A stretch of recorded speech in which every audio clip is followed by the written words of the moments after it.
Hola amigos amantes de las matemáticas. Es un placer para mí saludarlos y desearles salud, paz y prosperidad, tanto para ustedes como para sus distinguidas familias en este 2021. Los números han estado presentes siempre, desde la fundación del universo. Han sido y siempre serán un vehículo muy importante para poder comprender la vida y sus manifestaciones. Es un placer para mí invitarlos a la conferencia de los albores del conteo al giro de los imaginarios, en donde hablaremos de una visión general de los números, así como de la evolución de su conocimiento. Los esperamos para un relato vívido, interesante y dramático el próximo 20 de enero a las 10 de la mañana, hora de México. Por supuesto, a través de Cálculo para Todos. Y que nuestro amor por los números siga siendo como pi, irracional e interminable. Hasta la próxima.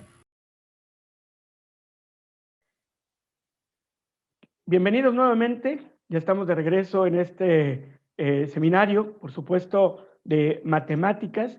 Y el día de hoy, bueno, como lo están viendo ustedes, tuvimos una ponencia verdaderamente interesante con respecto a lo que es la historia, por supuesto, de lo que es la matemática. Nuestro segundo ponente, por supuesto, es muy especial porque representa a nuestro país, representa a México y sobre todo es compañero, por supuesto, de la universidad, como les decía, a la cual laboro, la Universidad Tecnológica de Altamira. Por supuesto, es ponente también internacional de la carrera de mecatrónica renovables. Por supuesto, también él es ingeniero electrónico de formación y es doctor en metodología de la enseñanza con un postdoctorado en innovación pedagógica y maestrías en ingeniería eléctrica, en domótica y en administración. Es, por supuesto, un conferencista nacional e internacional y ha impartido cátedra a nivel ingeniería y posgrado en México durante más de 20 años. Cuenta con diversas publicaciones en revistas indexadas y ha sido árbitro de revistas y congresos internacionales. Y, por supuesto, es ganador de la medalla al mérito educativo profesor Manuel Castellanos Lara en el 2019. Él nos va, por supuesto, a exponer, como solamente lo sabe hacer, el tema de los albores del conteo al giro de los imaginarios. Y pues le doy la bienvenida y me da mucho gusto con todo el corazón presentar al ingeniero José Genaro González Hernández. Bienvenido, mi querido Genaro, gracias por estar aquí y pues estamos dispuestos para escuchar atentamente a tu conferencia, tu ponencia. ¿Sale? Bienvenido, Genaro, un gustazo. Adelante.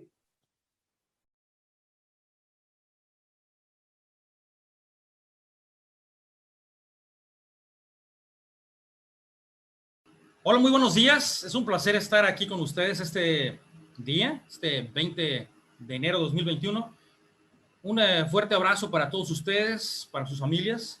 Ha sido un año difícil, un año complicado, un año que nos invita a la reflexión, pero que estoy convencido que saldremos adelante y seremos mucho mejores después de toda esta etapa.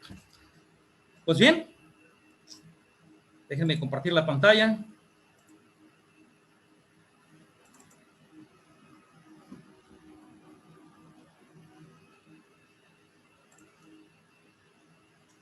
Tengo entonces aquí la presentación. Y la hemos titulado De los albores del conteo al giro de los imaginarios. Va a ser una presentación pues un poco diferente, tal vez a lo convencional.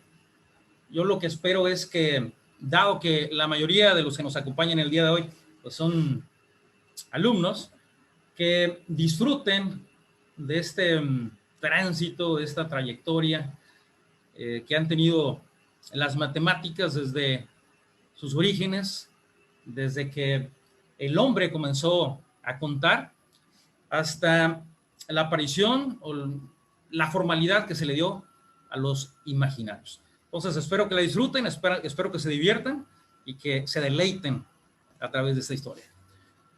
Aquí tenemos el panorama general. Voy a empezar hablando acerca de los albores del conteo.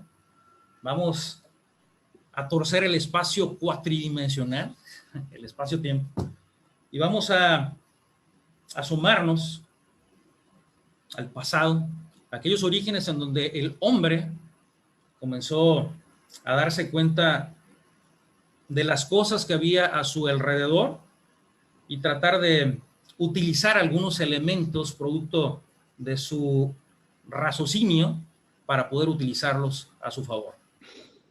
Hablaremos también de los números negativos, cómo en algunas culturas se llegó a esa concepción, aunque era complicado el poder materializar dentro de la mente, el poder aceptar esas ideas acerca de los negativos. Vamos a platicar, por supuesto, de los racionales, que para los griegos no solamente fueron algo que tuviera que ver con las matemáticas, sino que fue algo mucho más profundo, fue algo filosófico, fue incluso como una religión, sobre todo en la escuela de los pitagóricos, era algo que les permitía a ellos concebir la vida, el mundo, el universo, sus manifestaciones. Practicaremos también acerca de los irracionales, cómo es que se llegó a este concepto de la inconmensurabilidad, cómo es que se descubre este campo numérico, un mundo que era completamente desconocido y que causó estragos en el mundo académico en aquel entonces y que incluso le llegó a costar la vida a uno de los pitagóricos, según lo cuentan algunos. Platicaremos también del giro de los imaginarios. Le he llamado giro por una explicación que se da al respecto de la raíz de -1, una explicación geométrica dentro del plano real imaginario, en el plano complejo. Y bueno, pues terminaremos con un resumen numérico acerca de la clasificación de los números. También al final hablaré acerca de una relación muy interesante, una relación que en su momento se dice que tuvo su espacio, tuvo su lugar en el Museo del Louvre en París. Pero bueno, no se diga más. Vamos a comenzar por el principio. Los albores del conteo. Fíjense que al principio el hombre se comunicaba con gruñidos y con sonidos guturales. Hay incluso en el siglo actual, en este 2021, tribus, hay pueblos indígenas que no poseen alfabeto, no hay lenguaje escrito. Es decir, se comunican únicamente mediante el lenguaje hablado, mediante palabras, mediante sonidos, mediante señas, pero no tienen alfabeto. Aquí mismo en México hay esfuerzos por parte del gobierno para poder crear un sistema escrito que pueda explicar la comunicación hablada que existe en algunas culturas, en algunos pueblos, en algunas comunidades indígenas. Pero estamos hablando del siglo XXI.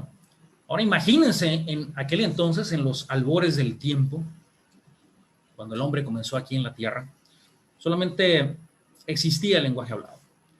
Y tuvieron que pasar muchos años, siglos, milenios, para que aquellos sonidos guturales, para que aquellos gruñidos pudieran ser convertidos, pudieran ser trasladados a un lenguaje escrito.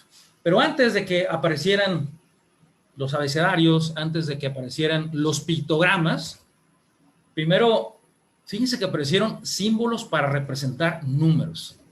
¡Qué interesante! Es decir, pareciera que la necesidad de contar árboles, frutas, ovejas, fuese más imperiosa que el transmitir historias, que el dejar plasmadas historias para la eternidad en la roca, en papel. Increíble, ¿no? Hay evidencia, sobre todo desde el punto de vista lingüístico, que al principio los pueblos simplemente conocían el 1, el 2 y muchos. Actualmente podemos juntar un Saiyajin, 2 Saiyajins o muchos Saiyajins. Una manzana, 2 manzanas, muchas manzanas. ¿Qué cosas, verdad? Y es que imaginemos que de pronto colocamos a una persona en un lugar en donde pudiésemos controlar lo que existe a su alrededor. Como en aquella película famosa de Jim Carrey, no sé si recuerdan, en donde él es parte de un programa de televisión y todos los demás son actores, pero él piensa que es real, que lo que hay a su alrededor es completamente real. Pero no es así. Él está dentro de un programa de televisión en donde él es el actor principal y todos los demás saben que es así, excepto él. Entonces, hipotéticamente, imagínense que fuese posible hacer eso y que pudiésemos controlar en cierto modo las variables que están alrededor, la interacción que existe con una persona, que nazca en un ambiente así y que podamos controlar ese ambiente. ¿Qué pasaría si no le enseñamos números, si no le enseñamos pues, acerca de las matemáticas, ninguna instrucción escolar, y que nosotros supervisemos cuál es el crecimiento y el desarrollo que pueda tener por sí solo? Es decir, sin tener ruido del exterior. Porque vaya que la ciencia se apoya en los resultados que ha habido a lo largo de la historia. Nosotros podemos hablar sin problema ahora del cálculo infinitesimal, podemos hablar de la raíz de -1 sin ningún problema, podemos hablar de que la Tierra no es el centro del universo, ni siquiera es el centro del sistema solar, y no pasa nada. Cuando hubo épocas en donde era algo mortalmente serio, era algo que te podía costar la vida hablar de estas cosas. Entonces, los invito a que reflexionemos al respecto. Cada uno de ustedes piense, ¿cómo evolucionaría esta persona en un ambiente de ese tipo? ¿Cómo llegaría a la concepción de poder contar? ¿Cómo sería su proceso intelectual siendo ajeno al conocimiento que se ha desarrollado a lo largo de los siglos, milenios?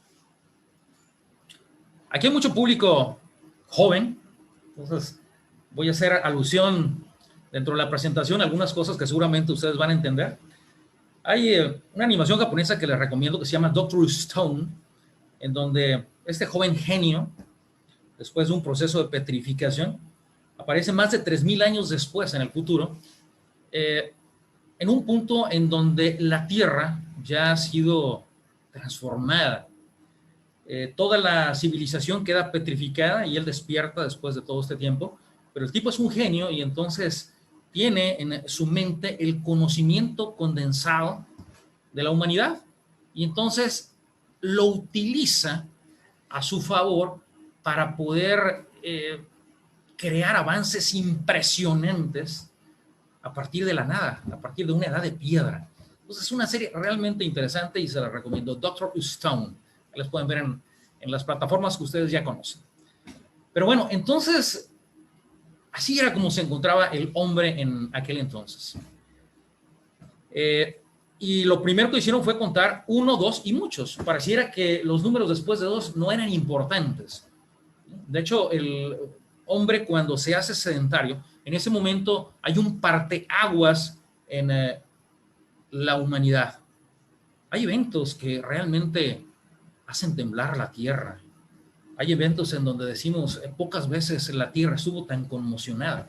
Hay un antes y hay un después. Son realmente puntos en donde se genera ese giro, ese cambio abrupto dentro de la historia. Y no solamente hablo de la historia de la humanidad, sino también de la historia personal de cada uno de ustedes, ¿no? ¿Acaso aquella vez que volteaste a ver a la chica de tus sueños y que dijiste, en ese momento, sentí por un momento que los planetas dejaron de girar? Alerta máxima en las esferas del cosmos. Bueno, pues hubo un punto en la historia en donde el hombre se hace sedentario, en donde aprenden a cultivar, se dan cuenta de las estaciones del año, y todo esto genera una parteaguas dentro de la historia de la humanidad. Entonces, ya en condiciones de ese tipo, había que atender ciertas necesidades o darle solución a problemas que giraban alrededor del lugar en donde se habían asentado. Esas primeras civilizaciones, pues, estaban cerca de lugares donde había fuentes inagotables, entre comillas, de agua. Ahí tenemos a los egipcios que se asentaron junto a la ribera del Nilo. Tenemos a los sumerios que vivieron entre los ríos Tigris y Éufrates. Y bueno, pues la historia nos da evidencia de que existió o se creó la necesidad de la especialización. Gente que tuviera que atender al calendario o crear un calendario, gente que tenía que contar las cosechas, que tenía que medir. La geometría fue pues, la primera disciplina que surge con formalidad dentro de las matemáticas. Pero bueno, en la lejana Australia, unos arqueólogos y lingüistas han encontrado evidencia de que ellos utilizaban estas palabras para el 1, 2 y 3. Mal, Bulán y Gulíban. Así decían ellos, 1, 2 y 3. Mal, Bulán, Gulíban. Ahora, ¿cómo le hacían para contar números más allá de estos? Interesante. No se complicaban la vida. Para decir 4, ellos decían Bulán, Bulán. O sea, si Bulán es el 2, entonces Bulán, Bulán es 2 y 2, o sea, 4. Para decir 5, decías Bulán, Gulíba. Bulán es 2, Gulíba es 3, entonces Bulán, Gulíba es el 5. Y para decir 6, decían Gulíba, Gulíba. Qué barbaridad, ¿no? Ahora, si esto se nos parece algo arcaico, algo de la edad de piedra, algo ridículo y algo, pues, realmente básico, fíjense que actualmente, y bueno, lo sabrán seguramente varios de los chicos de la Universidad Tecnológica, acá acertadamente ofrecemos varios idiomas, en especial, bueno, el francés es uno en donde se han destacado nuestros alumnos y cada año tienen la oportunidad de ir a Canadá, de ir a Francia también. Todos los años tenemos alumnos que nos representan con dignidad en esos países y en esos programas internacionales, ¿no? Un abrazo aquí para la maestra Lucy y para todos los que participan de una manera muy importante en las clases de francés, de inglés y de varios idiomas que ofrecemos en la Universidad Tecnológica. Entonces, mi punto es, en el francés, la más romántica de las lenguas, según se presume, ¿cómo dices 99, por ejemplo? 99. 99. ¿Qué significa esto? 4, 20, 10 y 9. Así es, señores, estamos hablando del siglo XXI, de Francia, la cuna de grandes matemáticos, como Laplace, Fourier. Sí, 4, 20, 10 y 9. ¿Qué es eso? O sea, es como si en español, como si en el castellano, 99 lo dijéramos así. 4, 20, 10, 9. Y eso es 99 en francés. Qué tremendo, ¿verdad? O sea, cómo la influencia del pasado todavía sigue haciendo eco en el presente y hacia la eternidad, ¿no?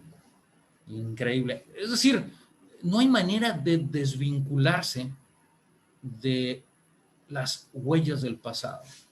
Estarán presentes siempre, de alguna manera o de otra, en diversas actividades de la vida. Entonces, bueno, pues esta tribu Kamilaroi, así era como lo manejaba. Mal, Bulán, Guliba, Bulán, Bulán, Bulán, Guliba, Guliba, Guliba.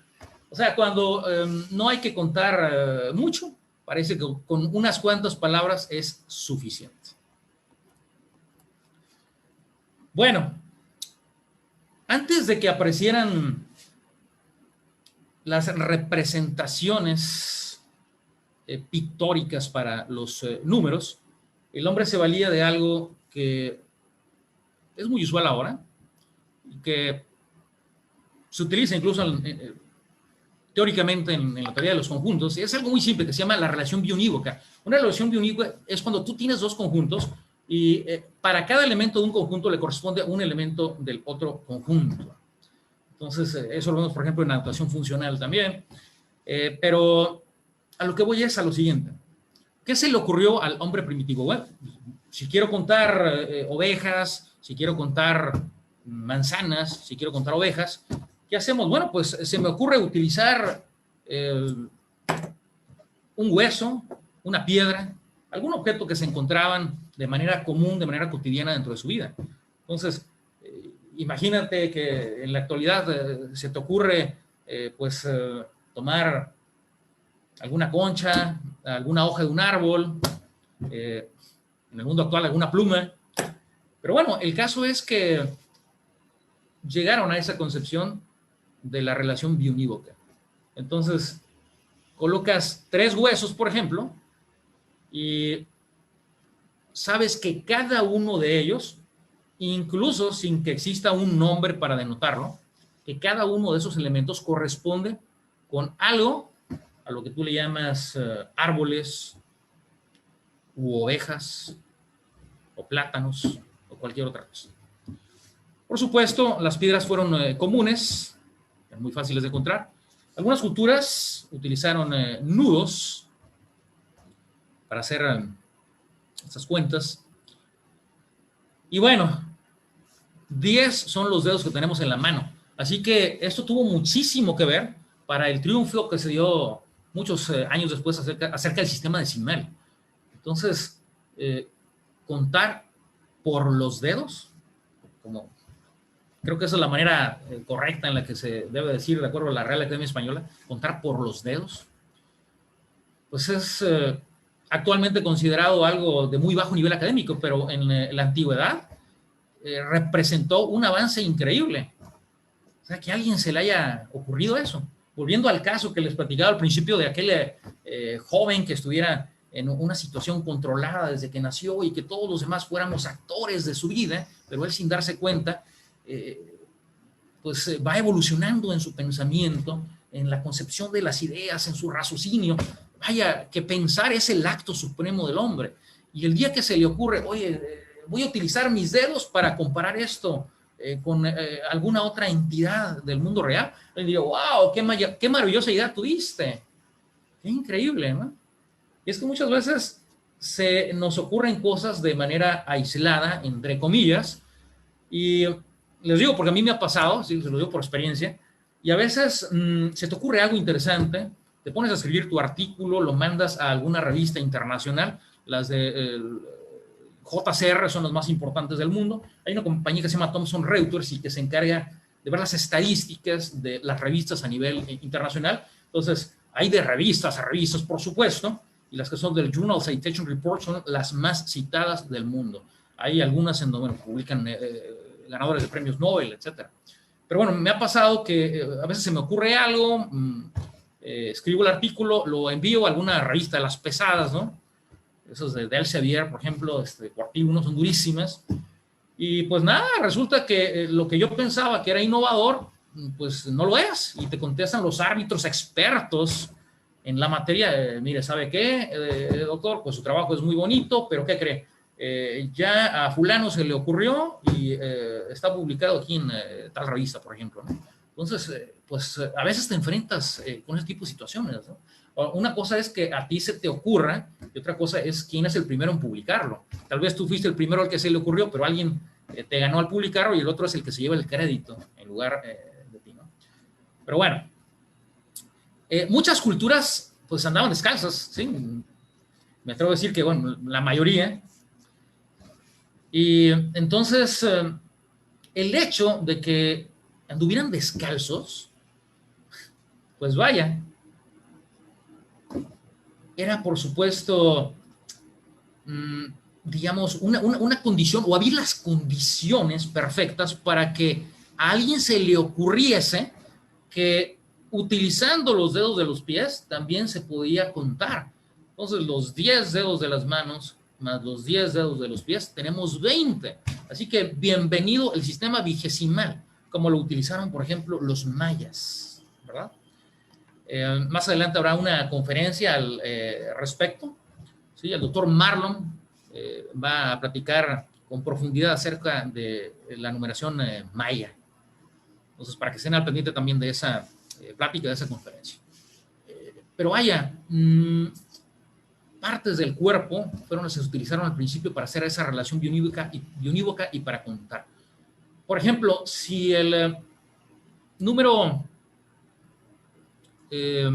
10, si el número 20 son importantes, el 12 también lo es en cierto modo. Si escondemos el pulgar, nos quedan entonces 4 dedos. Ahora, cada uno de los dedos restantes tiene 3 falanges, son 3 huesos, entonces 3 por 4, 12.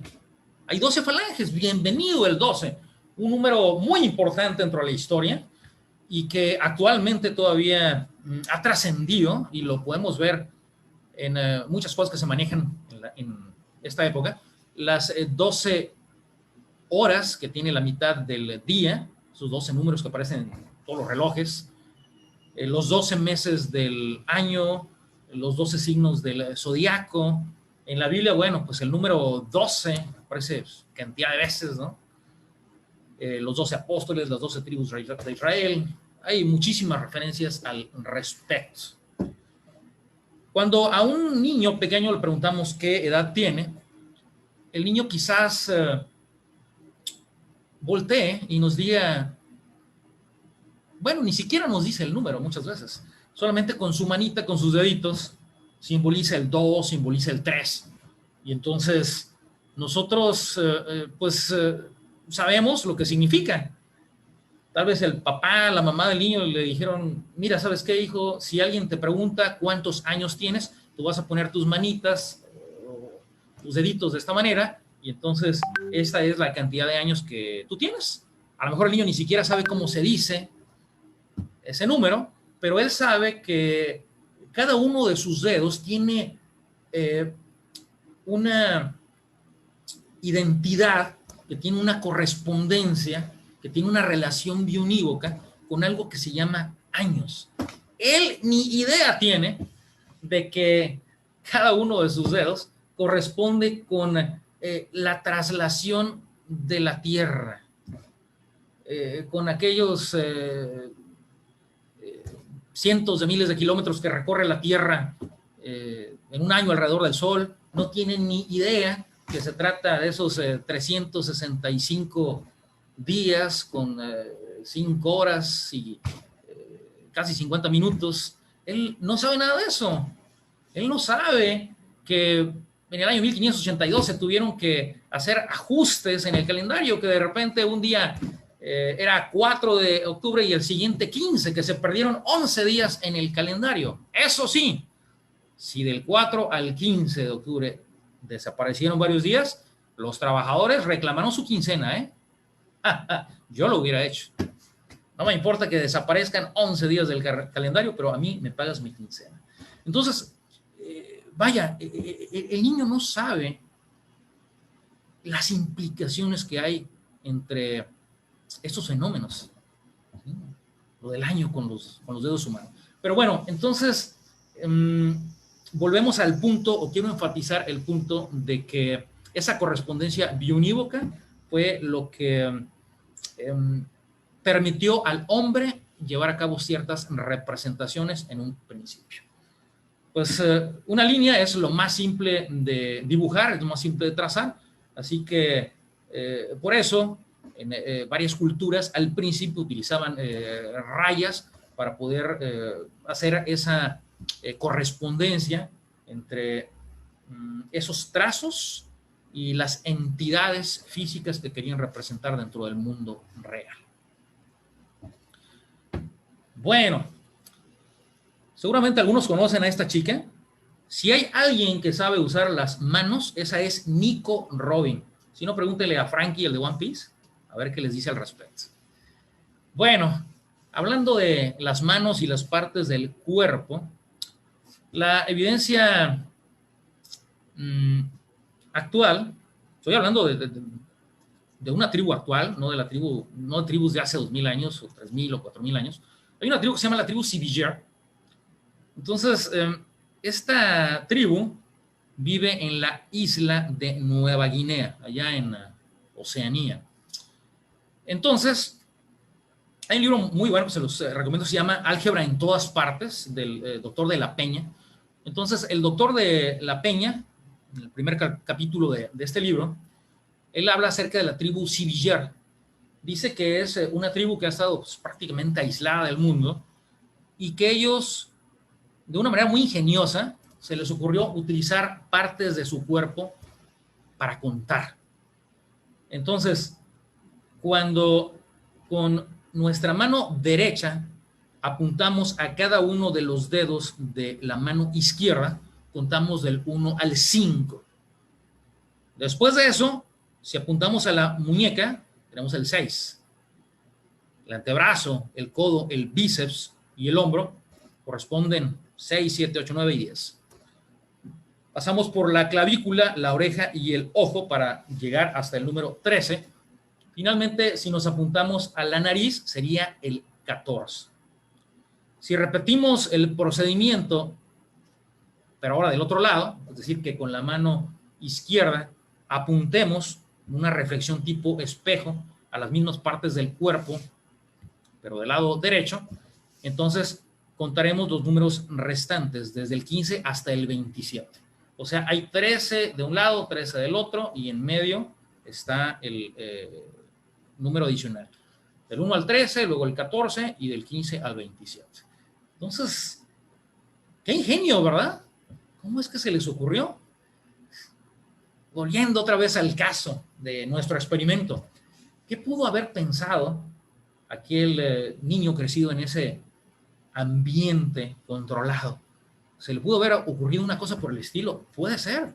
Probablemente hubiera utilizado otras partes del cuerpo. Podría ser. Qué interesante, ¿no?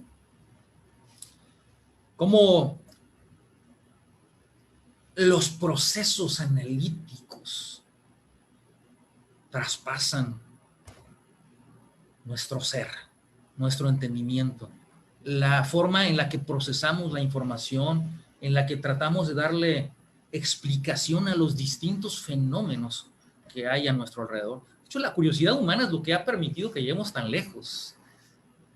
Decía Albert Einstein, ¿no? Que hay que tener curiosidad y que esa curiosidad es la que te va a llevar a hacer tus hipótesis y a tratar, pues, de darle un significado a las cosas. Yo me imagino que pues, la gente en aquella época y actualmente lo seguimos haciendo, cuando algo no entendemos, tratamos de llevar a cabo toda clase de conjeturas para poder explicar su significado. Bueno, pues seguimos avanzando. Tenemos ahora la famosa región que está entre los ríos Tigris y Éufrates, famosa Mesopotamia. Bueno, pues el primer pueblo que existió ahí fue el pueblo de los sumerios, allá por el 2900 antes de Cristo. Ellos pues vivieron y utilizaron un sistema muy interesante, un sistema pues bastante avanzado para su época. Ellos utilizaban tablillas de arcilla húmeda y utilizaban unos estiletes por regular de madera que por un lado estaban puntiagudos, bueno, tenían la forma como de una cuña, ¿sí? Aquellos que han utilizado el formón para ayudar a sus papás a hacer algún escritorio, hacer algún trabajo ahí de maderería, bueno, pues sabrán a lo que me refiero. Y del otro lado tenían un triángulo equilátero, ¿sí? Claudi Ancina, reconocido matemático, profesor de la Universidad de Cataluña, por supuesto allá en Barcelona. Él, bueno, es autor de varios libros. En uno de ellos, que se llama El Club de la Hipotenusa, él comenta que también había unos estiletes que en un extremo tenían un círculo.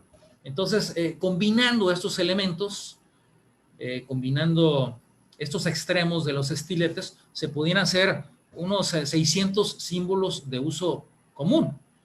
Y de ahí viene la famosa escritura cuneiforme. Se le llama cuneiforme porque, bueno, proviene de cunans, ¿sí? Que significa cuña.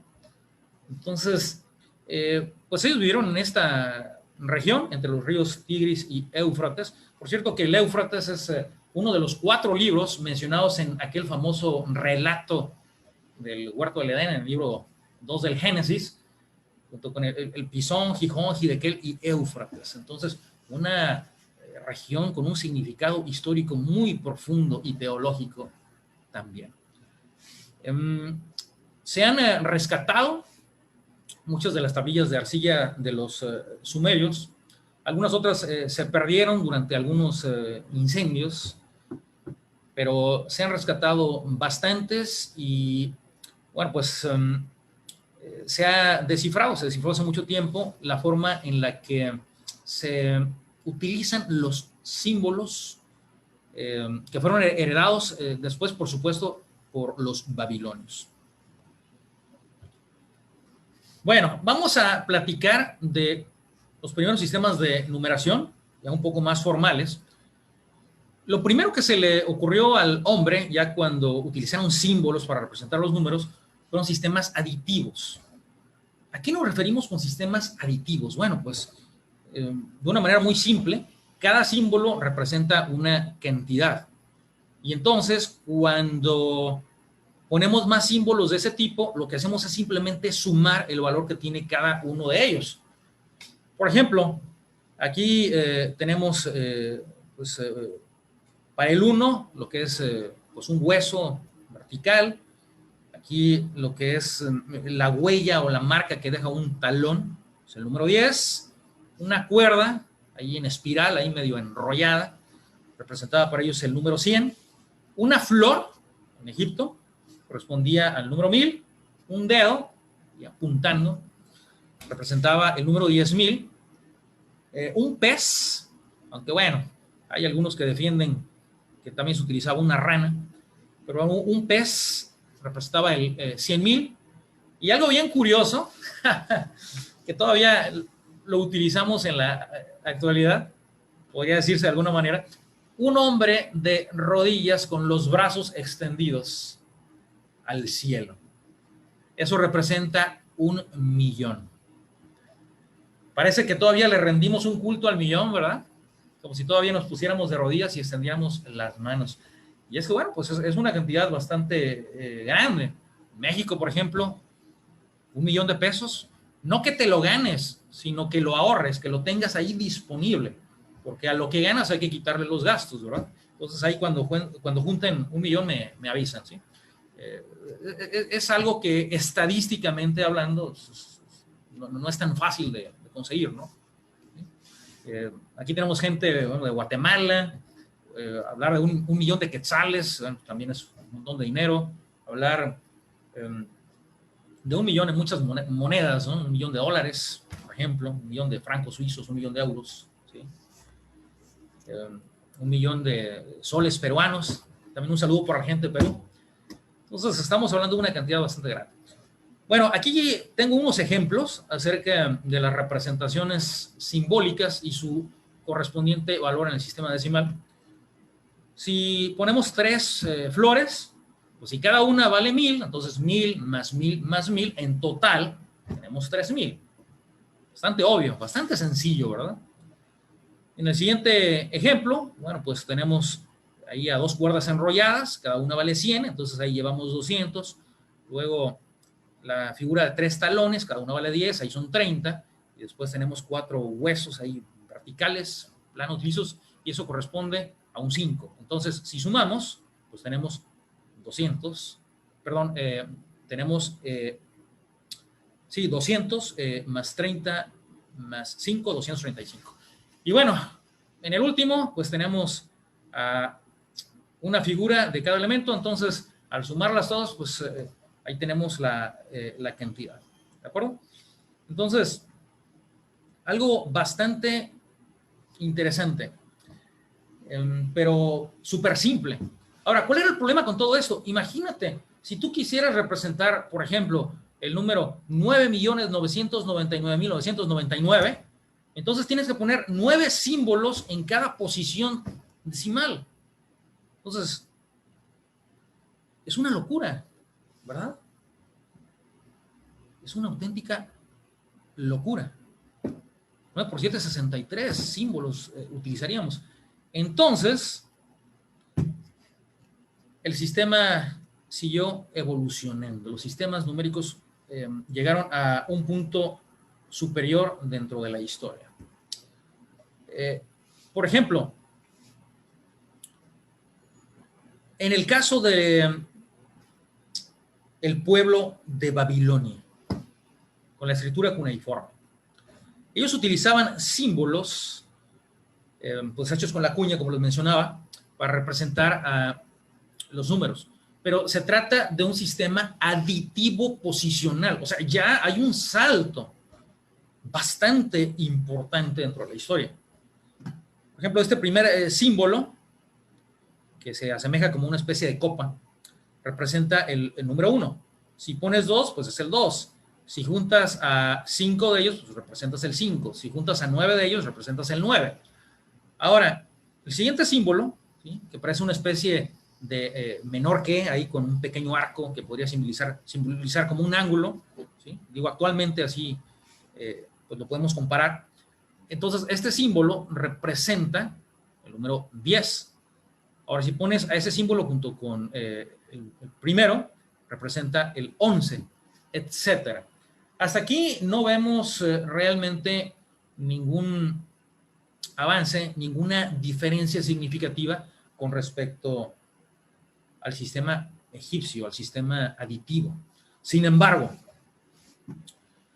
cuando queremos representar números más grandes, a partir del 60, entonces aquí es donde ya aparece el famoso sistema posicional. Ahí es donde aparece el carácter posicional de la escritura cuneiforme. Qué cosa tan tremenda. Ellos utilizaban la base 60. Nadie sabe exactamente, bueno, nadie puede asegurar o meter sus manos al fuego para decir por qué utilizaban el 60, pero la hipótesis más aceptada es que pues el 60 es el mínimo común múltiplo de los primeros 6 naturales, 1, 2, 3, 4, 5, 6. Entonces el 60 es el menor número que contiene exactamente estos dígitos. Pero bueno, ¿cómo está esto de las posiciones? Es algo que utilizamos, por supuesto, nosotros en el sistema decimal. Aquí en los ejemplos que tengo en el rectángulo de abajo, hay un símbolo que representa el 1, pero se encuentra en la posición de la izquierda, digamos en la columna de la izquierda. Y después, a una cierta separación, tenemos a 4 símbolos que sumados nos representarían el 13. Tenemos un 10 y luego tenemos aquí el número 13. Entonces, el 1 que está a la izquierda, ese 1 es un paquete de 60 elementos, de 60 unidades.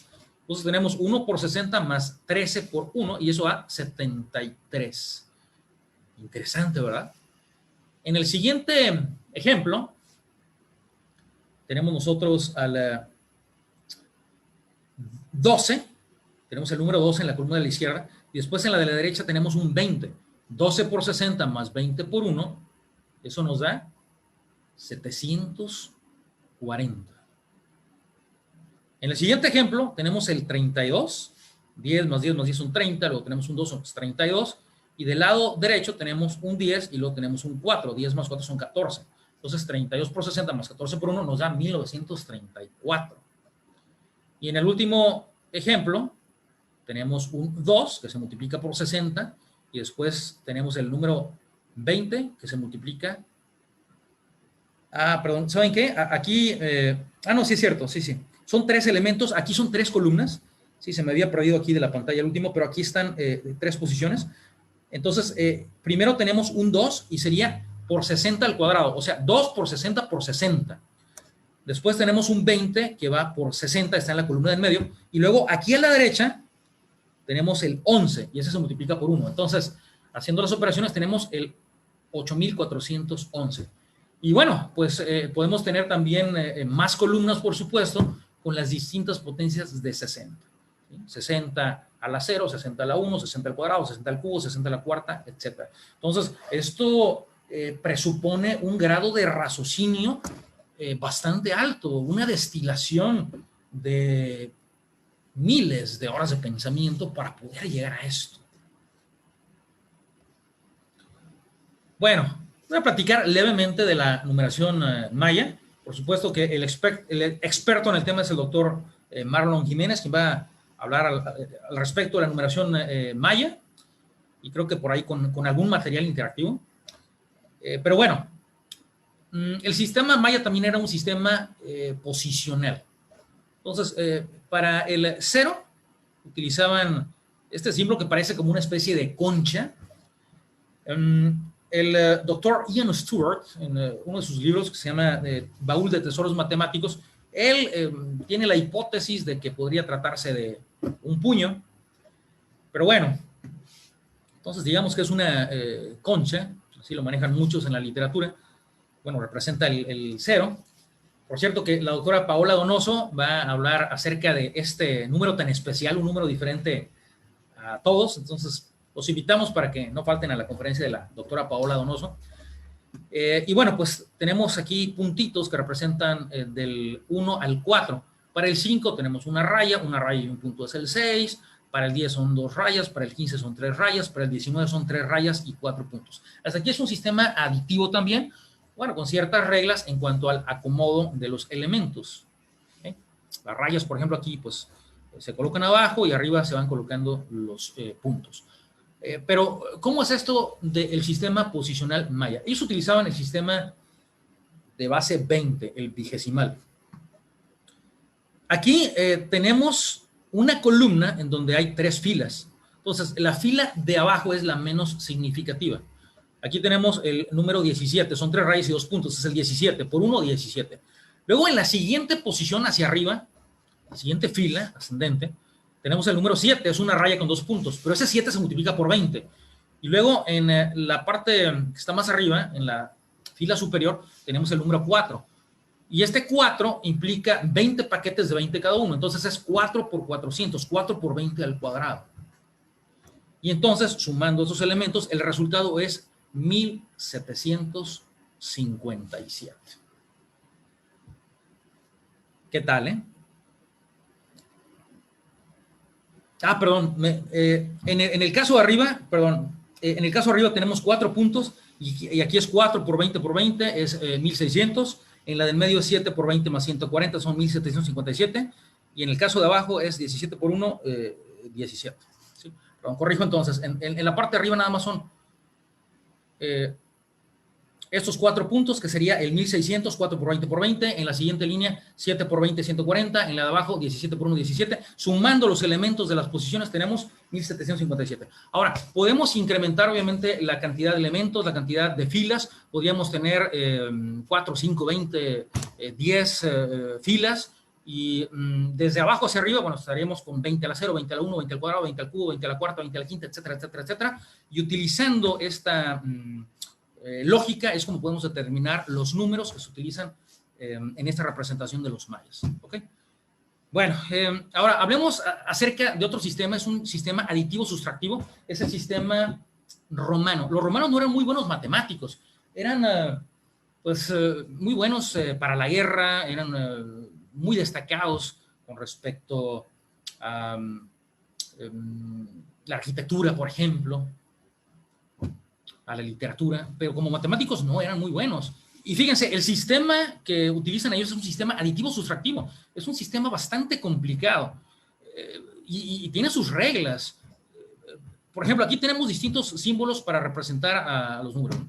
El 1, la famosa V es el 5. Por cierto que hay una historia que te dice que originalmente los romanos utilizaban simplemente líneas verticales para representar pues a los números, pero pues a alguien se le ocurrió, oye, pues cuando llegas al número 10, al 1 lo tachas, o sea, le pones una diagonal y entonces eso va a representar el 10. Y entonces ya si lo enderezas, ahí te queda la famosa X que representa el 10. Y a alguien se le ocurrió, dijo, bueno, pues si le quitas la mitad de abajo a la X, te queda la V y esa V representa el 5. Entonces hay algunos que afirman que así fue como surgieron los símbolos de la X y de la V. Y bueno, pues ahí tenemos los conocidos símbolos, las conocidas letras para el 50, el 100, el 500, el 1000. Ahora, si ponemos una raya encima, tenemos el multiplicador 1000. Por ejemplo, una V con una raya encima significa 5000. Una X con una raya encima es el 10,000. Si ponemos 2 rayas encima, estamos multiplicando por 1,000,000. Si ponemos 3 rayas encima, estaríamos multiplicando por 1 por 10 a la 9, o sea, por 1,000 millones, etc. Entonces, esa es la lógica para manejarlo. Ahora, es un sistema aditivo cierto. Ponemos 3x, una raya encima, y son 10,000 más 10,000 más 10,000, equivale a 30,000. Pero, por ejemplo, hay reglas para hacer restas que lo convierten en un sistema sustractivo. Por ejemplo, si utilizamos a la X y la colocamos antes de la L es el 50. Pero, entonces, la regla que te dice que si hay un símbolo menor, pero no cualquier símbolo menor, ¿sí? Hay sus reglas. Por ejemplo, si queremos poner el 999, no vamos a poner un 1 y una M.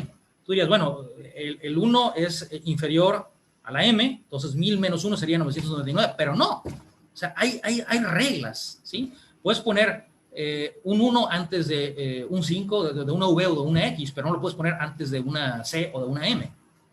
¿Ok? Entonces, no es tan simple, ¿no? Y bueno, pues aquí están las representaciones del 44, XL, 10 menos 5 son 40, 1 V, 1 menos 5 es 4. Pero ¿qué les platico yo a ustedes si ustedes son expertos al respecto?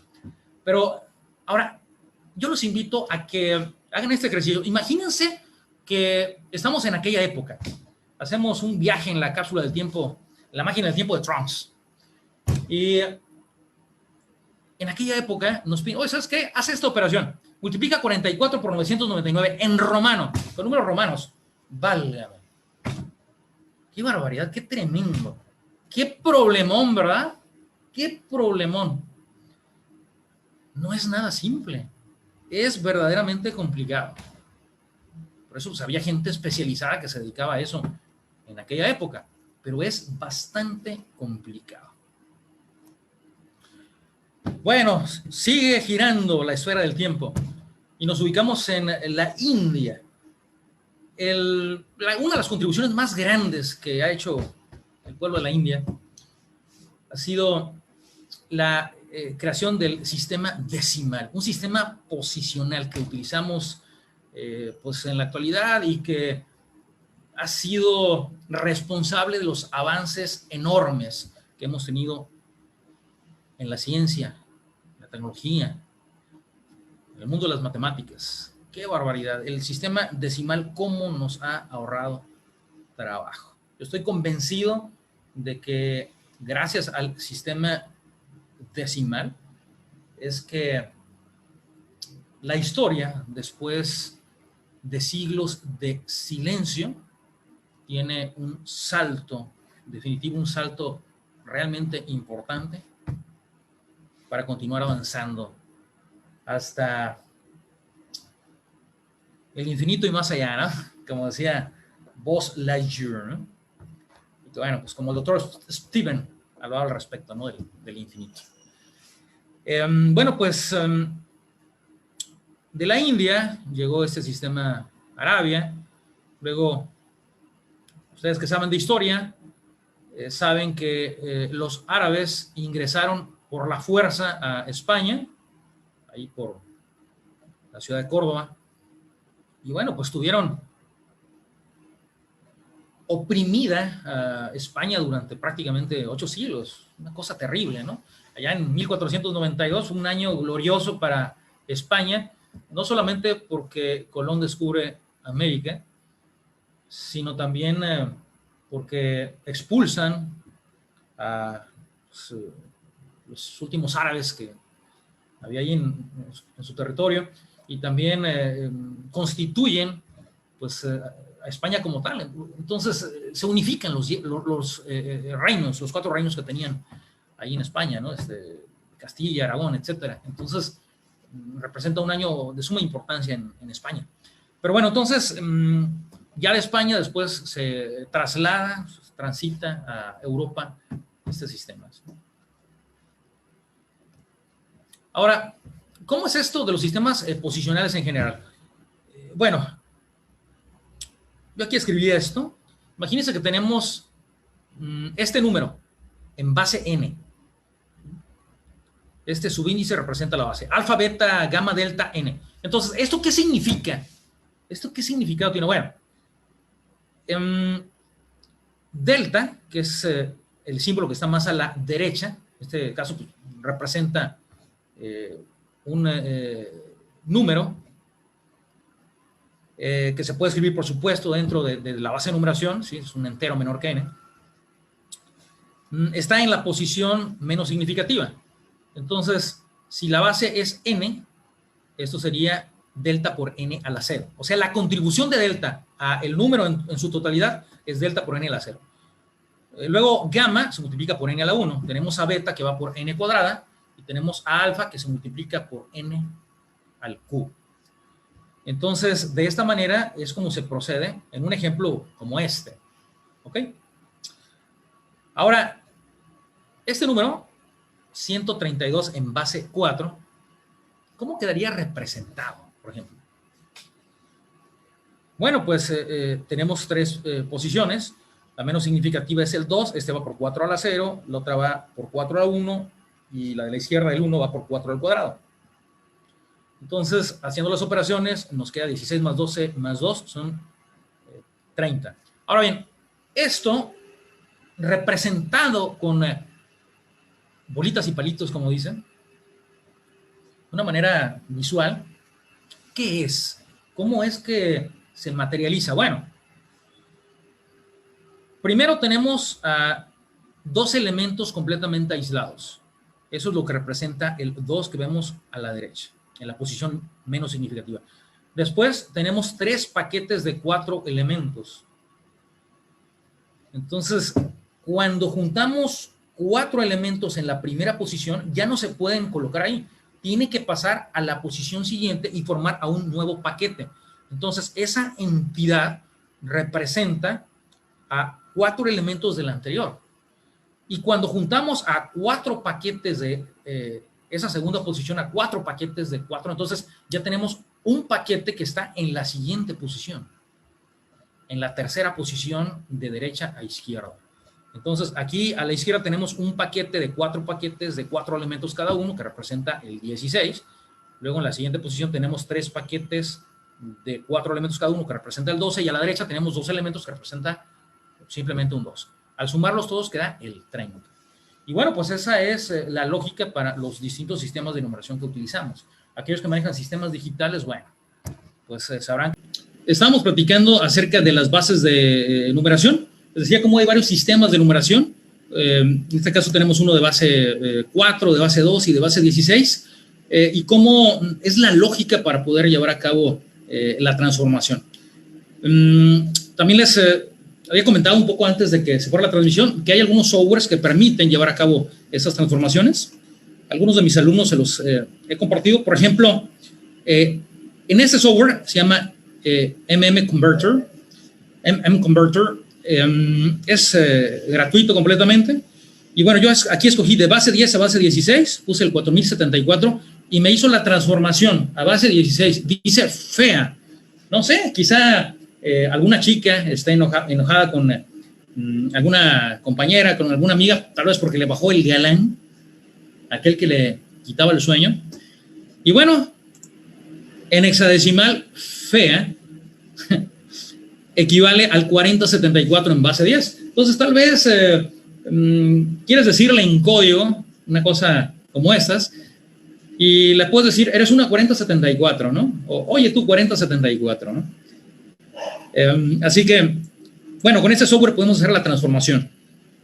y puede ser hasta base 36. La base 36, por supuesto, ocupa hasta la Z. Si ponemos aquí el número 35, equivale a la letra Z. Este software también nos permite convertir a números romanos. Entonces yo puedo escribir aquí el número y me hace la transformación a romano. Si pongo, por ejemplo, el 1000, aparece la letra M. Si pongo 1.000.000, aparece una M con un paréntesis curvo. En este caso, bueno, dadas las limitaciones del software, este paréntesis equivale a la raya vertical que se coloca por encima de la M y que es el factor multiplicador. ¿De acuerdo? Bueno, pues entonces regreso a la presentación.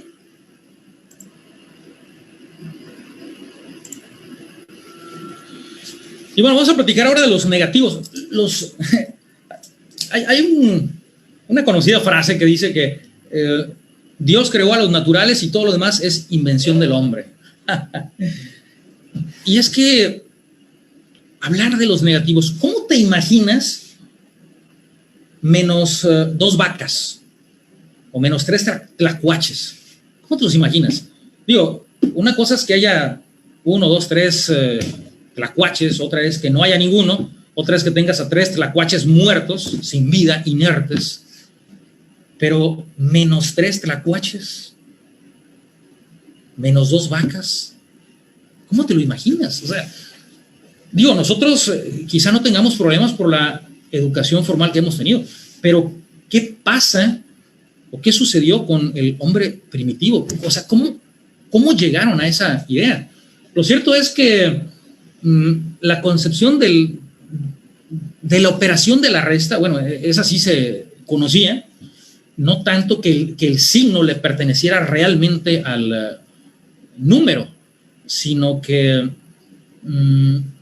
lo manejaban dentro de la sustracción. Pero bueno, para hacer operaciones aritméticas, los números negativos, bueno, el símbolo o los negativos fueron representados en China con Hens y Zungs. Las líneas verticales de color rojo representaban a los positivos, 1, 2, 3, 4, 5, una T con 2 líneas verticales, una T con 3 verticales, el 6, 7, 8, etc. Y luego los Zungs intercambiaban, ¿sí?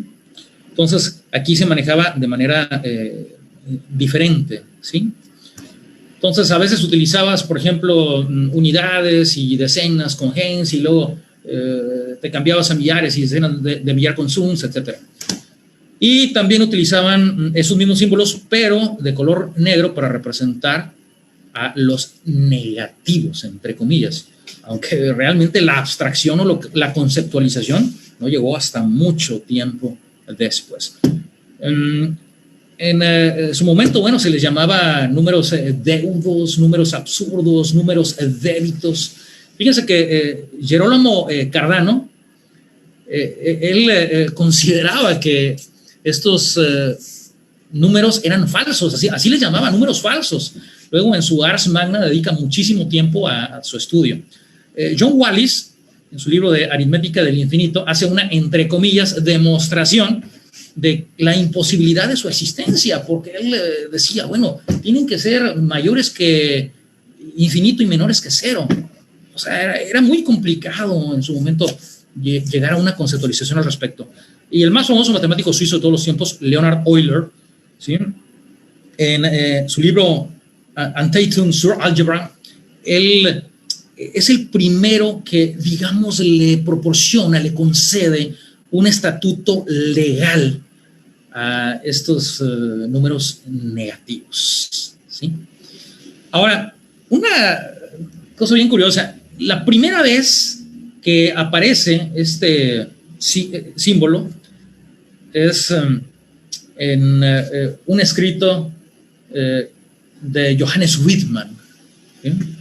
Aquí a la derecha les puse una parte de ese escrito y aquí se alcanzan a ver los símbolos, más, menos, menos, más, ¿sí? De hecho, él fue el primero en utilizar estos símbolos, tanto para el más como para el menos, pero no fue sino Michael Stiefel, ¿sí?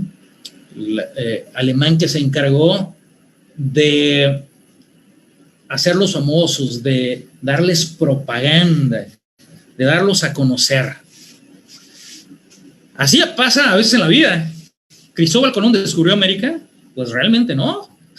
Ya había llegado aquí mucha gente, pero fue el primero que lo publicó de una manera tal que tuvo un impacto de tal magnitud.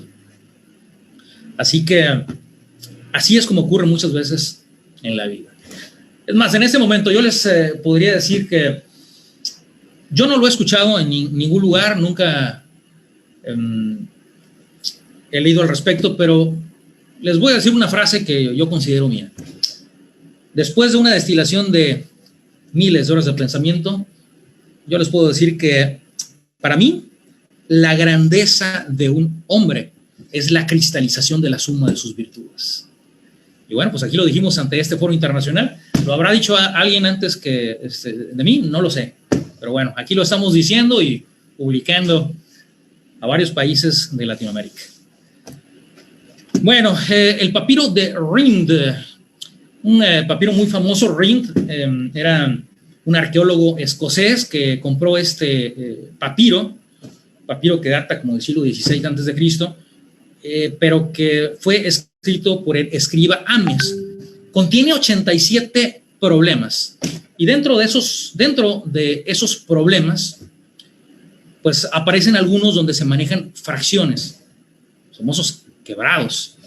Entonces estamos platicando ahora de los números racionales, unos números muy interesantes que realmente tuvieron un impacto profundo dentro de una época en las matemáticas, sobre todo en la cultura de los griegos. Los romanos los conocían como fractos, números rotos, minucias.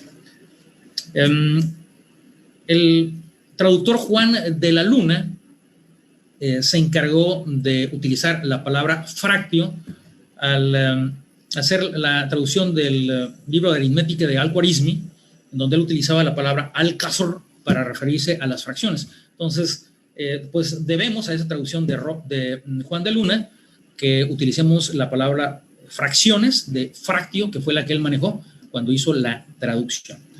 Y bueno, pues interesante que en esos libros en ese papiro, el papiro de Rhind o papiro de Ames, aparecen pues diversos problemas, ¿no? de geometría, de cálculo de áreas, de manejo de fracciones, ¿sí? Muy interesante. Por cierto, un problema muy famoso es el número 50, en donde se habla que un círculo de diámetro 9 es equivalente en área a un cuadrado que tenga 8 unidades de longitud, cada uno de sus lados. Bueno, vamos a platicar entonces de los números periódicos ahora. Los números periódicos son racionales. Ahora, cuando decimos racional, nos referimos a que es un número que se puede expresar como una división entre dos enteros. No importa que tengamos que colocar 1,000 millones de dígitos para representar el número que va en el numerador y otra cantidad igual de dígitos para el que va en el denominador. No importa que tengamos que escribir un número con letra normal desde aquí hasta el fin de la Vía Láctea y que tengamos que escribir otro en el denominador cuya longitud vaya desde aquí hasta los confines de la galaxia de Andrómeda. No importa, sería finalmente un número racional porque se puede expresar como la división de dos enteros, sin importar la longitud de estos. Y bueno, pues los pitagóricos pensaban que todo el universo se podía concebir de esa manera, con números racionales, con números que se podían expresar como la división entre dos enteros. Era algo de carácter filosófico, algo incluso de carácter teológico. Pero bueno, un número periódico, por ejemplo, el 0.127. Hay una raya que está arriba del 127 y eso significa que el 127 se repite de aquí a la eternidad.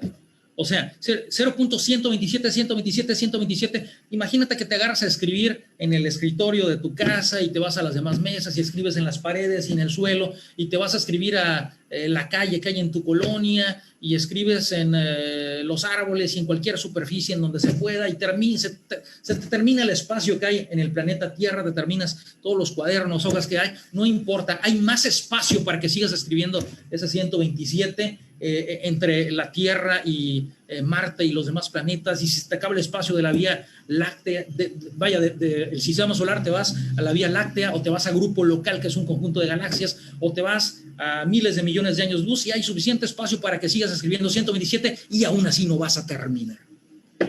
Eso es lo que significa esa raya en el 127, es el periodo, se repite eternamente. Ahora, a pesar de que el número de los elementos es infinito, cuando escribimos 1000x, bueno, pues en este caso hay que mover el punto decimal 3 lugares, ¿sí? Aquí me disculpo, aquí hay un error en la proyección. 1000x sería 127.127 periódico, ¿ok? 127.127 periódico. Y ahora, si a 1000x le restamos x, va a quedar 127.127 periódico menos 0.127 periódico. Ahora, no importa que los periodos se repitan eternamente, ¿sí? O sea que no importa que no nos alcance la vida ni la eternidad para terminar de escribirlos. Esos periodos infinitos se cancelan entre sí. Y entonces queda que 1000 menos 1 queda 999x es igual a 127, lo cual significa que x sería 127 entre 999. Y de esa manera tenemos un número racional, o sea, un número periódico que tiene infinitas decimales, se puede expresar exactamente como la división entre dos enteros, que en este caso son el 127 y el 999. También se puede separar esto en series de potencias, una serie de potencias infinitas. Podemos factorizar el 127, multiplicar por 1 entre 1000, más 1 entre 1000 al cuadrado, más 1 entre 1000 al cubo, etc. Y entonces, me disculpo si me adelanto un poco en cuanto a la simbología matemática. Tenemos aquí la letra sigma mayúscula que se utiliza para representar sumatorias. Tenemos la sumatoria desde igual a 1 hasta infinito de 1 entre 1000 a la i. A este 1 entre 1000 vamos a llamarle r, que es la razón de la sucesión. Entonces, 127 por la sumatoria desde igual a 1 hasta infinito de r a la i. Hay una demostración bastante sencilla en donde esto es igual a r entre 1 menos r cuando la razón es mayor que 0 y menor que la unidad. Entonces lo pueden revisar ustedes en sus libros de cálculo, una fórmula muy conocida. Entonces la razón en este caso es 1 entre 1000. Si sustituimos, entonces vamos a obtener como resultado 127 entre 999, que es el mismo número racional que obtuvimos antes. Entonces, vaya, los números periódicos son números racionales. Así que, pues entran dentro de la concepción del universo que tenían los pitagóricos. Un caso bien particular, bien peculiar, es el 0.9 periódico, ¿sí? 0.9 periódico. 10x sería 9.9 periódico. Corres el punto decimal un lugar.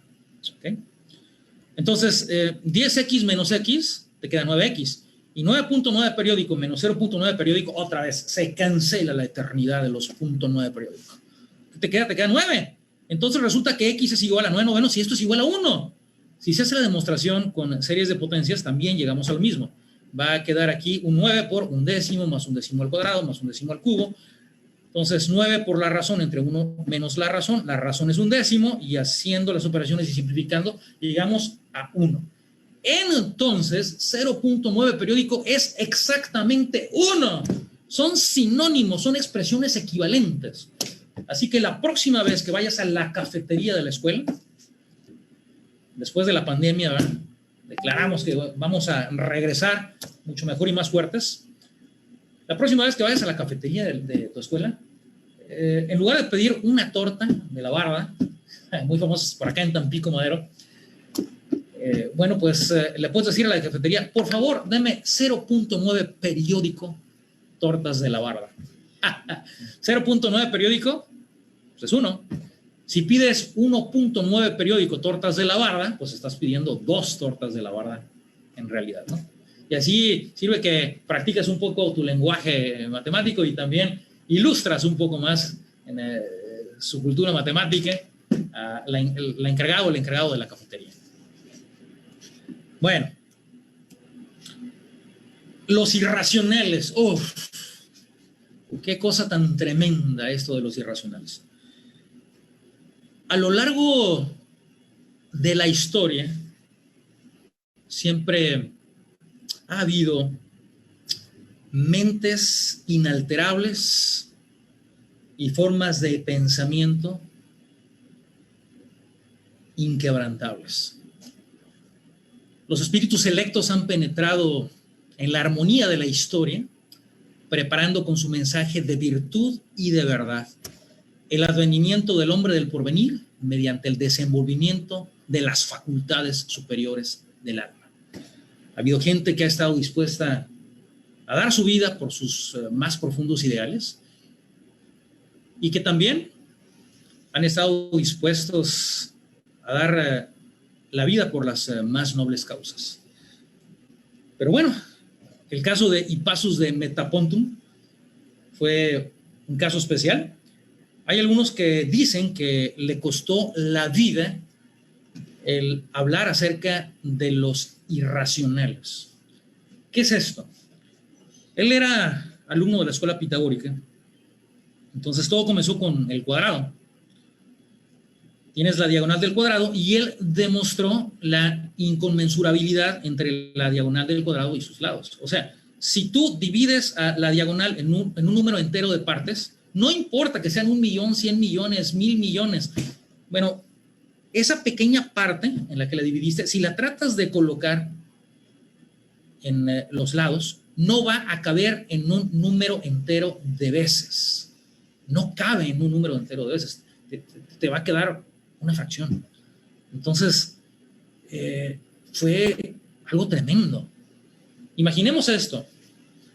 Un cuadrado que tiene un área de 2 unidades cuadradas. ¿Cuánto mide el lado? ¿Cuánto por cuánto? O sea, ¿qué número multiplica? El número racional multiplicado por sí mismo le da exactamente 2. Uf, los griegos hasta el cansancio trataron de encontrar a dicho número. Un número que multiplicado por sí mismo les diera 2. No pudieron. Se dieron cuenta de algo que no conocían. Era como si hubiesen vivido en un simulador toda su vida. Ellos que creían que el universo entero se podía concebir a partir de los números racionales se dieron cuenta de que estaban equivocados. ¡Qué cosa tan tremenda!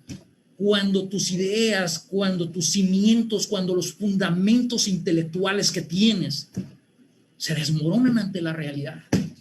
¡Oh! Pero bueno, te tienes que ajustar a los cambios. Hace unos años, en 2017, tuve la oportunidad de participar en un evento organizado por la Fundación Nobel en Gotemburgo. El tema del ciclo de conferencias fue The Future of the Truth, el futuro de la verdad. Y vaya, estuvieron hablando ahí 7 ganadores de premios Nobel. ¡Qué barbaridad! ¡Qué calidad de pensamiento!, ¿no? O sea, estar escuchando conferencias de tipos que están en la cima del mundo académico. Y ellos decían, bueno, es que la verdad pues es relativa.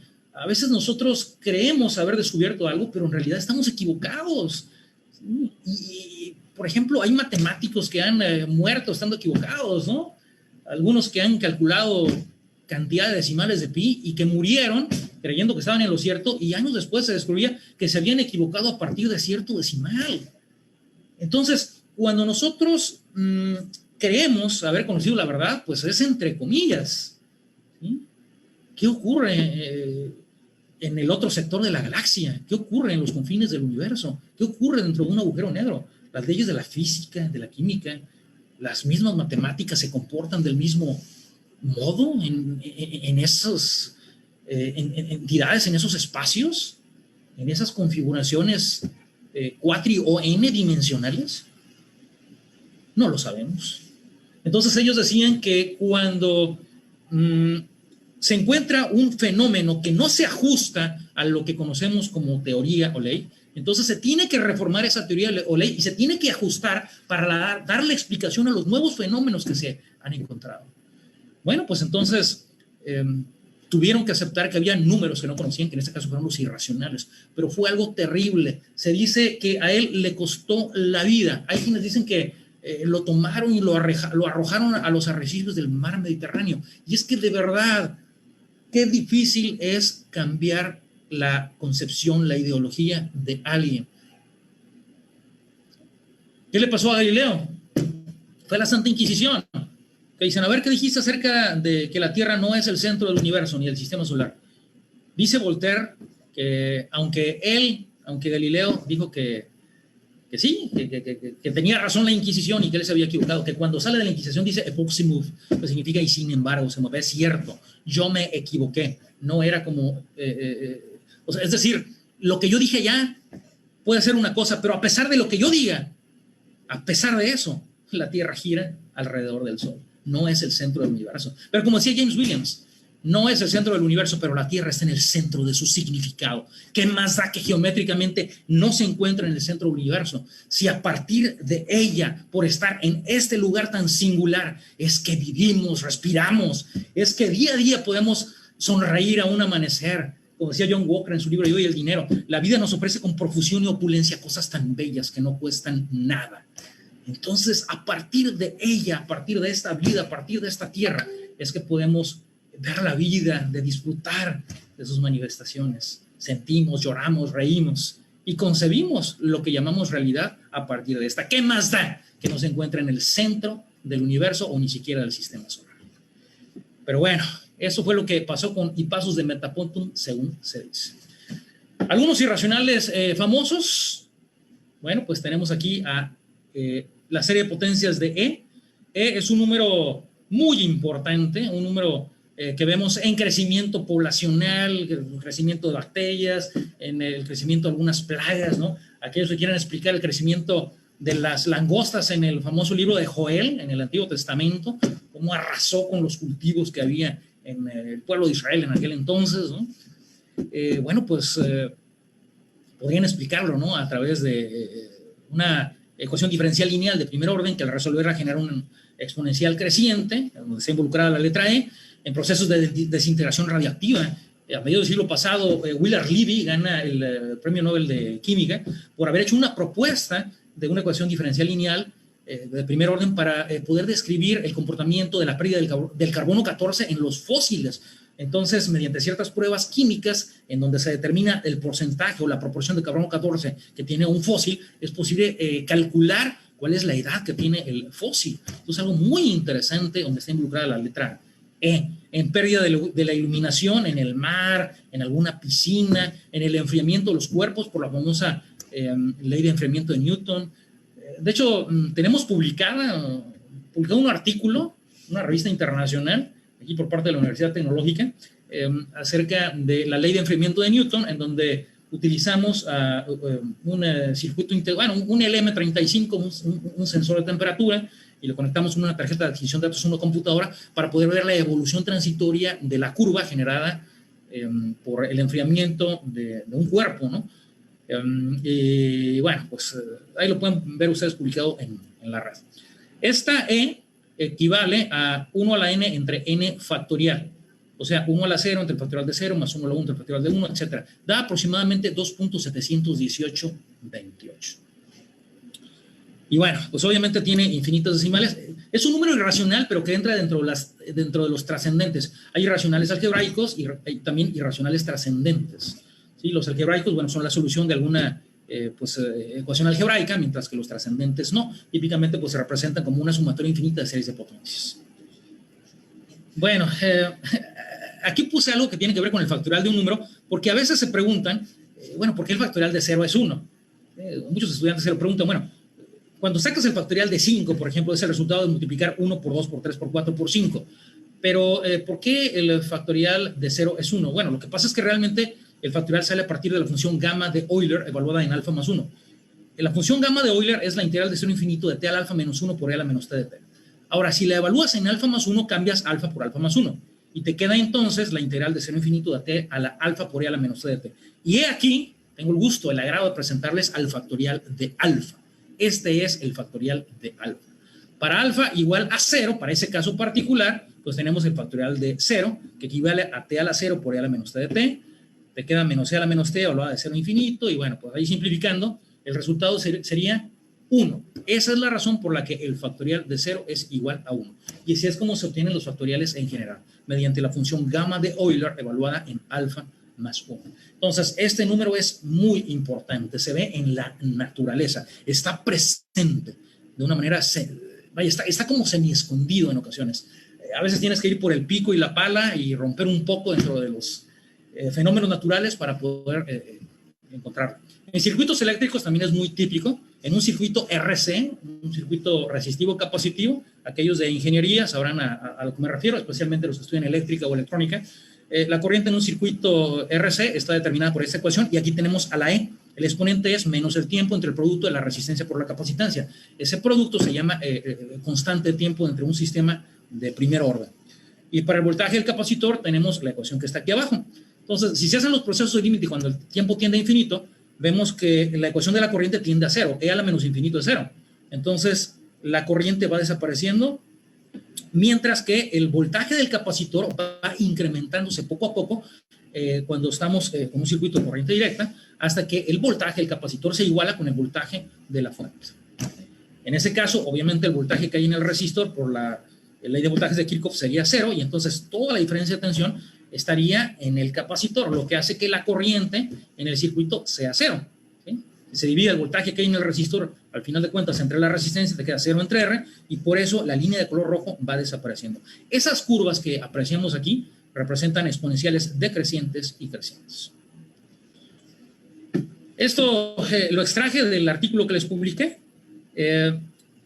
Nosotros calentamos una resistencia hasta los 75 grados y después desconectamos el circuito y entonces la temperatura comenzó a descender poco a poco. La temperatura del medio ambiente la medimos al principio y era 30 grados. Entonces, con los primeros dos datos, que cuando el tiempo es 0, la temperatura de la resistencia era 75 grados y a los 5 bajó a 48.8, entonces con esos dos datos nosotros determinamos las constantes, las dos constantes de la solución de la ecuación diferencial lineal de primer orden para poder predecir cuáles iban a ser las temperaturas a los 10, 15, 20, 25 y 30 minutos. Y vean que las líneas que se generan son pues bastante parecidas. La de color rojo fue la que se midió a través de nuestra tarjeta de adquisición de datos, y la de color azul, este exponencial decreciente, donde está involucrado ahí, como menciono, un irracional súper importante, pues da un poco más, un poco diferente. La azul es la que calculamos y la roja es la que medimos. Pero bueno, una manera de comparar la teoría con la práctica. Otro irracional muy importante pues es pi. Los babilonios le dieron el valor de 3.25, los egipcios 3.1605. Fíjense que la Biblia no dice el valor en particular, pero se puede calcular. En el primer libro de Reyes 7.23 y en el segundo de Crónicas 4.2 está este pasaje. Hizo fundir a sí mismo un mar de 10 codos de un lado al otro, perfectamente redondo. Su altura era de 5 codos y lo ceñía alrededor un cordón de 30 codos. Entonces, si era perfectamente redondo y tenía 10 codos de un lado al otro, pues ese sería el diámetro. Y lo que está alrededor, 30 codos. Entonces, haciendo la división de la circunferencia entre el diámetro, la longitud de la circunferencia entre el diámetro, te queda 3. Entonces, fue pues un resultado, un dato que causó debate a lo largo de pues, la historia. Algunos batallaban, ¿no?, para darle ahí esa explicación a ese resultado. Pero bueno, ahí lo pueden encontrar ustedes. ¿Cómo lo hicieron para calcular pi? Bueno, pues los egipcios se dice que, bueno, no tenían en aquel entonces más que cuerdas, más que cuñas, un poco de arena húmeda. Entonces imaginen que van pues a la orilla del Nilo, ¿no? En su libro Historia de Pi, Petro Beckman piensa que así fue. Entonces, dejando tensa una cuerda, ¿sí?, y poniendo una estaca en determinado punto ahí junto a las orillas del Nilo, el río Nilo, pues dibujaron la circunferencia y después, manteniendo tensa esa, o sea, la cuerda del radio, o bueno, del diámetro, ¿sí?, manejándola desde A hasta B, el diámetro, la fueron poniendo alrededor, o sea, en la circunferencia, y tenemos cortes en C, en D y en E. Entonces se dieron cuenta que cabía 3 veces y un cachito, un pedacito más. Entonces, esta distancia curva de A a E, bueno, pues también la representaron con la cuerda, y manteniendo tensa la cuerda, fueron poniendo ese pedacito que les había hecho falta sobre el diámetro, y se dieron cuenta que cabía entre 3 y 8 veces. De ahí que esté entre 3 y un octavo y 3 y un séptimo el valor de pi. Y bueno, pues fueron los típicos resultados que tuvieron en aquel entonces las culturas, ¿no? Sí, los babilonios, los egipcios, los pueblos de la antigüedad. Hay un poema a Pi: soy Pi, lema y razón ingeniosa de hombre sabio, que serie preciosa Valdorando anunció, magistral, etcétera, etcétera. Y está bien curioso porque si tú sumas las letras de cada palabra, es para recordar a los dígitos de Pi. Soy tiene 3 letras, es el 3, luego Pi vale por 1, lema tiene 4 letras, es el 4 del punto 14, etcétera. ¿Sí? Yo aquí puse los dígitos de pues, el primer párrafo. ¿Por qué es tan importante Pi? Bueno, pues Pi, imagínense, tiene que ver con los movimientos que hay en el universo. Aquella danza cósmica que existe y prevalece cuando miramos al bruno cielo nocturno, las ecuaciones de traslación de los planetas, las ecuaciones de rotación. O sea, es un número de suma importancia, este irracional, este inconmensurable. Y bueno, pues ahí está presente en el mismo universo, en esa dinámica celeste. Hay una página, bueno, ahí se las dejo. Es una página bien curiosa en donde tú puedes poner una secuencia de números, no sé, tu fecha de nacimiento, el día en el que empezaste a andar con tu novia, qué sé yo, y entonces buscan cuál es la posición del dígito de pi en donde se genera ese patrón, o bueno, esa secuencia, ¿sí? Si tú pones, por ejemplo, 15, 40, 32, y entonces introducimos en el espacio correspondiente dentro de esa liga esa secuencia, ¿sí? Entonces la va a buscar y te va a decir, ¿sabes qué? En la posición 3.547.217, ahí por primera vez aparece esa cadena de dígitos que acabas de introducir. Bastante interesante, ¿no? Hay todo un fenómeno que se llama pimanía, tazas de pi, hay camisas de pi, hay llaveros de pi. Entonces, bastante interesante. Y bueno, otro número también muy interesante es phi, se le llama relación áurea, pero bueno, no quiero profundizar mucho porque tenemos una conferencia de la doctora, de la maestra Guadalupe Castillo. Ella va a profundizar al respecto, entonces los invitamos para que la escuchen. Pero bueno, phi es un número también muy importante, es un irracional famosísimo, en donde básicamente trata lo siguiente. Tenemos una línea y la dividimos en dos partes, una parte más grande que la otra. Si nosotros dividimos el total, que digamos vale la unidad, entre la parte más grande de la división, que es X, es exactamente lo mismo que si dividiéramos el lado más grande, ¿sí? O la parte más grande entre la parte más pequeña de esa división, X entre 1 menos X.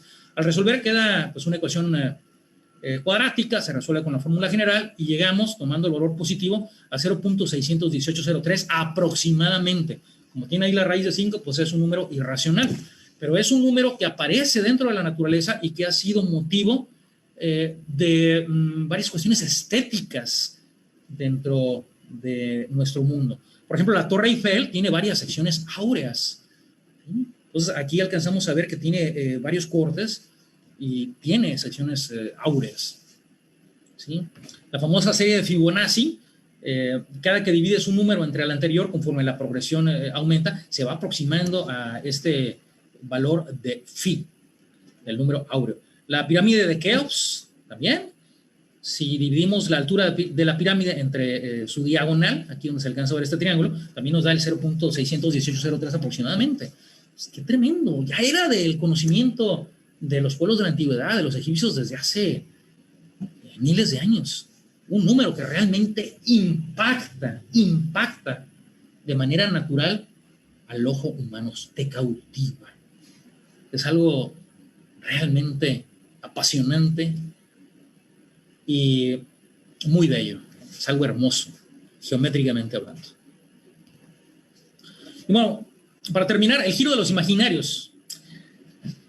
¿Dónde surgen los imaginarios? Bueno, pues cuando le tienes que sacar la raíz a un número negativo, la raíz de -1, por ejemplo.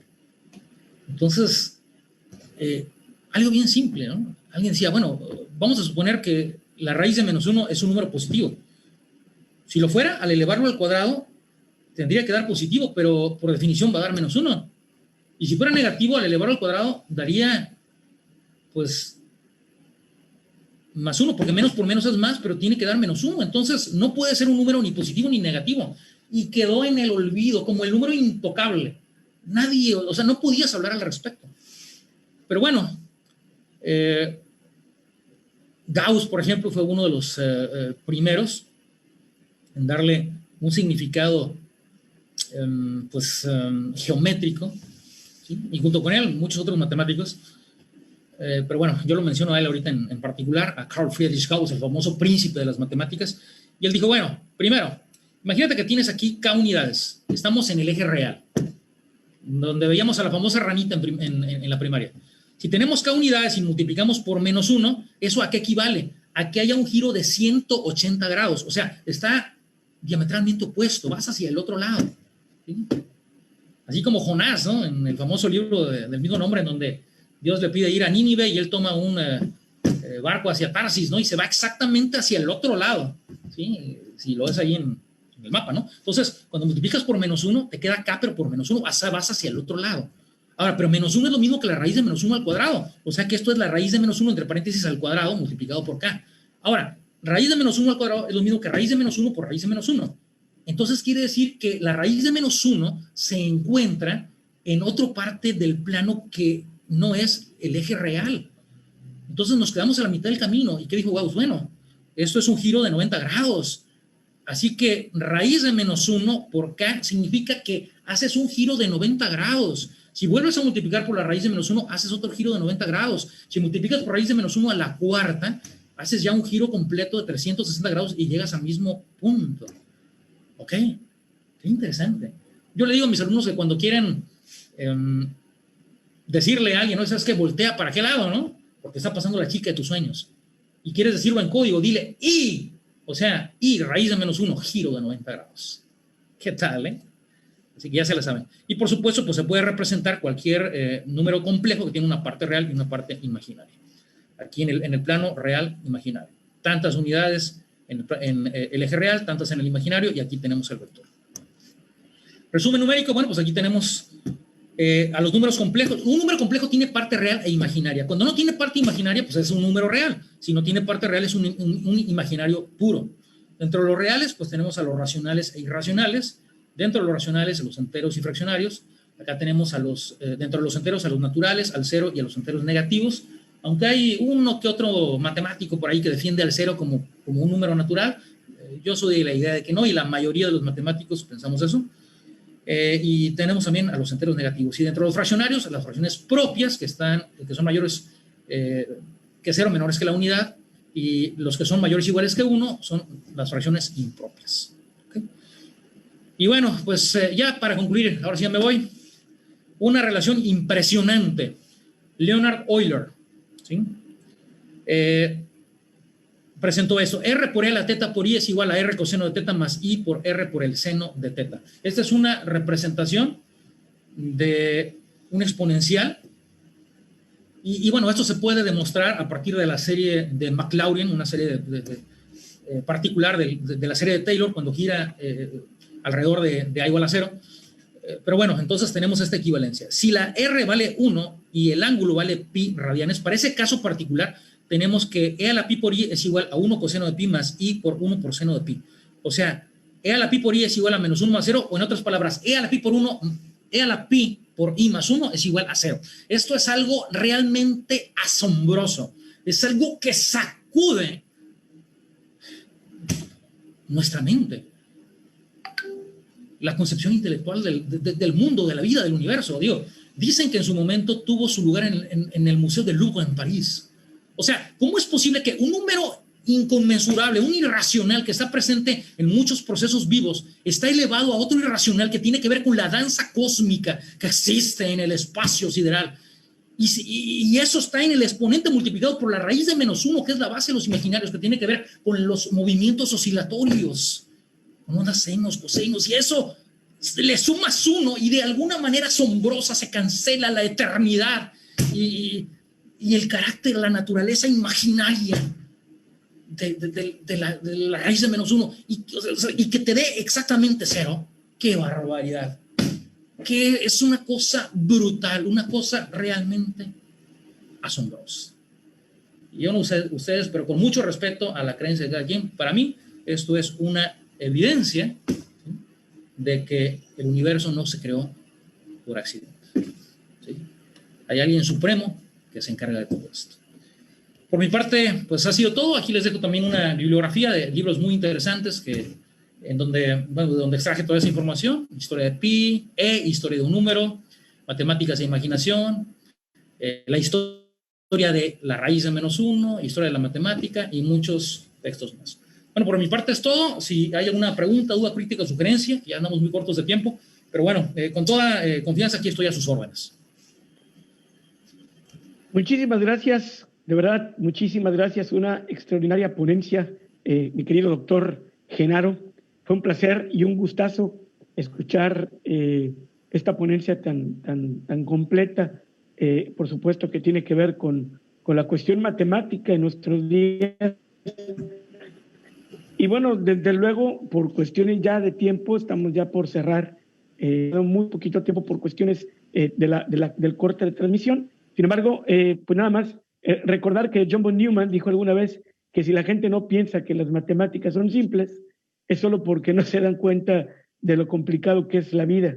Y es una buena respuesta para los alumnos, precisamente, cuando nos preguntan a nosotros, o a ustedes, los expertos matemáticos, de por qué tenemos que aprender matemática, ¿no? El hecho de tener a la disposición, como bien lo mencionabas en reiteradas veces, el universo en nuestras manos.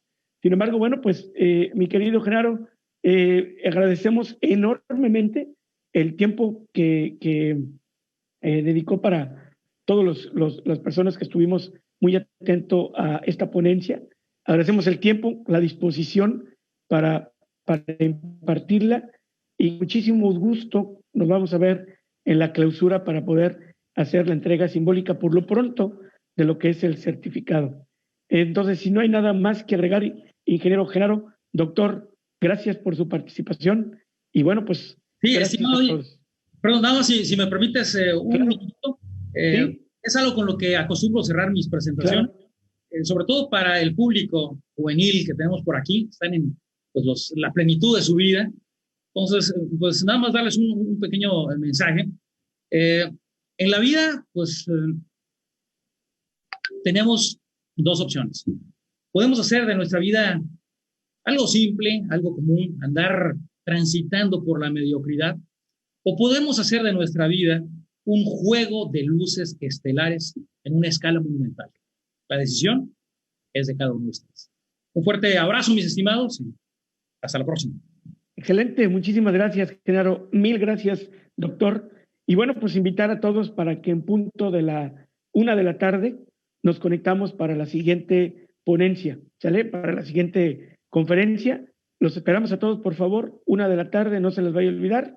Y bueno, pues un abrazo grande para quien se conectó hasta este momento. ¿Sale? Nos vemos a la 1, un recesito de 1 hora y pues adelante. Muchísimas gracias por su atención. Nos vemos. Gracias.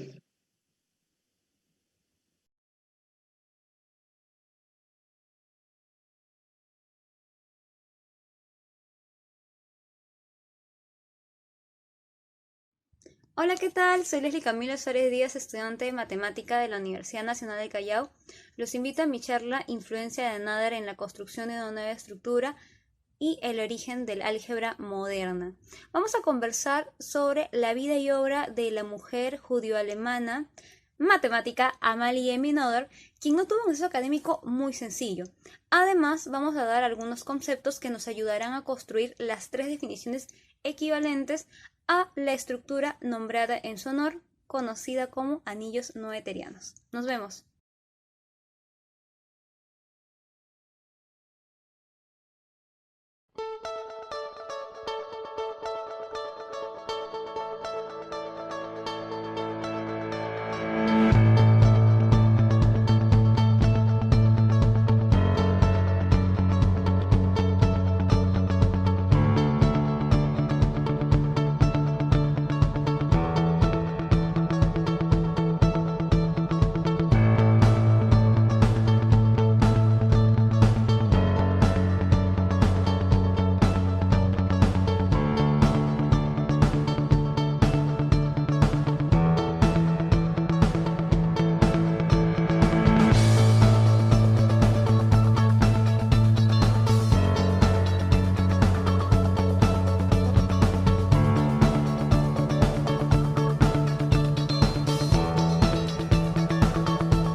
CADISAC, capacitación para la industria.